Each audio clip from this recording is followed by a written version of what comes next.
Hi friends, ഇന്ന് ഞാനിവിടെ ഉണ്ടാക്കാൻ പോകുന്ന ഒരു പെസഹ അപ്പവും പാലുമാണ്. അതെങ്ങനെയാണ് ഉണ്ടാക്കുന്നതെന്ന് നിങ്ങളെ ഞാൻ കാണിച്ചു തരാം. ഇതിന് ആവശ്യമുള്ള സാധനങ്ങൾ: അരിപ്പൊടി 2 കപ്പ്, വറുത്ത് പൊടിച്ച പുട്ടിന്റെ അല്ല അപ്പത്തിന്റെ പൊടിയാട്ടോ.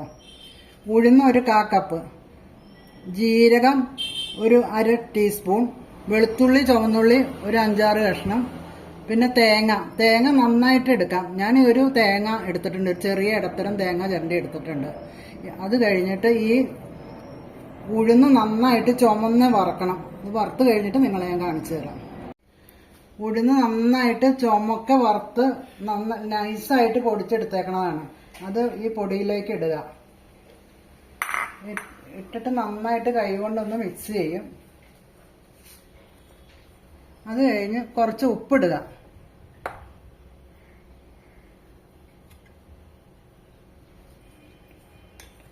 ഉപ്പിട്ട് കഴിഞ്ഞ് തേങ്ങ ഇടുക.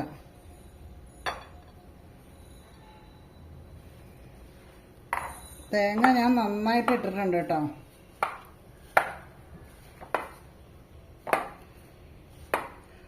ഇത് വെളുത്തുള്ളിയും ചുവന്നുള്ളിയും ജീരകവും ഇച്ചിരി തേങ്ങയും കൂടി ഞാൻ അരച്ച് വെച്ചേക്കണതാ. അതും ഇതിലിട്ട് നന്നായിട്ട് തിരുമ്മാം.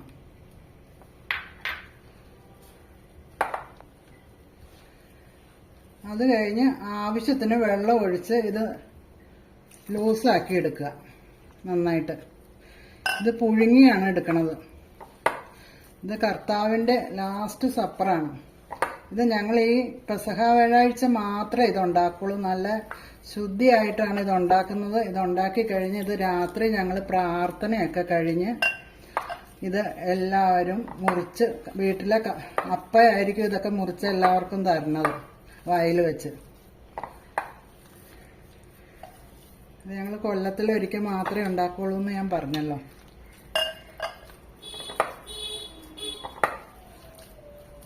ഇത് നന്നായിട്ട് മിക്സ് ചെയ്തെടുത്തിട്ടുണ്ട്. ഇനി ഇത് പുളിപ്പില്ലാത്ത അപ്പത്തിൻ്റെ ഇതായതുകൊണ്ട് അപ്പം തന്നെ ചുട്ടെടുക്കും. ഇത് പുളിക്കാൻ പാടില്ല. ഇതിങ്ങനെ പുഴുങ്ങും കേട്ടോ. ഇത് അപ്പച്ചമ്പിൽ വെച്ച് ഇപ്പോൾ ഒരു പാത്രത്തിൽ വെച്ചിട്ട് നെയ്യ് തടവിയിട്ടാണ് ഇത് കോരി ഒഴിക്കണത്.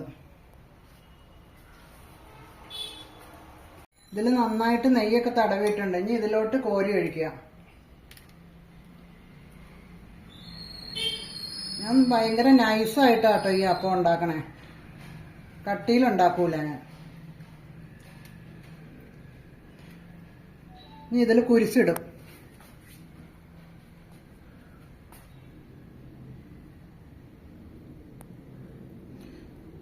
ഇനി ഇത് അപ്പച്ചെമ്പിൽ വെച്ച് പുഴുങ്ങിയെടുക്കും. ഇനി പാല് കുറുക്കാനായിട്ട് പോവുകയാണ്. അതിന് ആവശ്യമുള്ള സാധനങ്ങളൊക്കെയാണ് ഞാൻ ഇവിടെ വെച്ചേക്കണേ.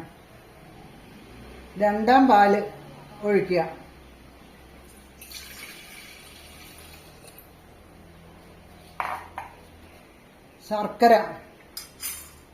ശർക്കര ഒരു 350 ഗ്രാം ഞാനിവിടെ ഉരുക്കി വെച്ചേക്കുവാ കേട്ടോ.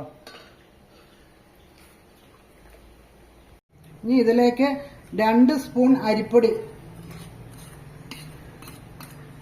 ഇതിട്ട് നന്നായിട്ട് ഇളക്കിയിട്ട് അടുപ്പിൽ വെച്ച് കുറുക്കിയെടുക്കണം.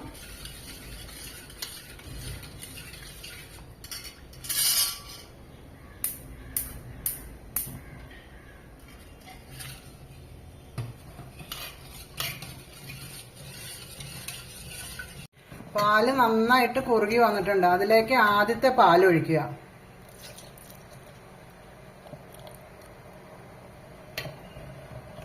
ആദ്യത്തെ പാലൊഴിച്ച് പയ്യെ ഒന്ന് തിളച്ച് വരുമ്പോൾ നമ്മൾ ഇത് ഓഫാക്കണം.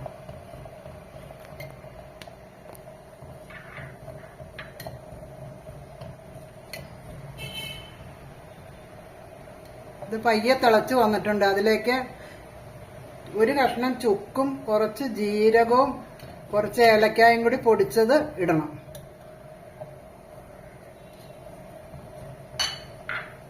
ഓഫാക്കണം. പാല് കുറുക്കിയത് ഇവിടെ റെഡി ആയിട്ടുണ്ട്. കർത്താവിൻ്റെ അവസാനത്തെ അത്താഴത്തിൻ്റെ ഓർമ്മയ്ക്കായിട്ട് ഉണ്ടാക്കുന്നതാണ് ഈ അപ്പവും പാലും.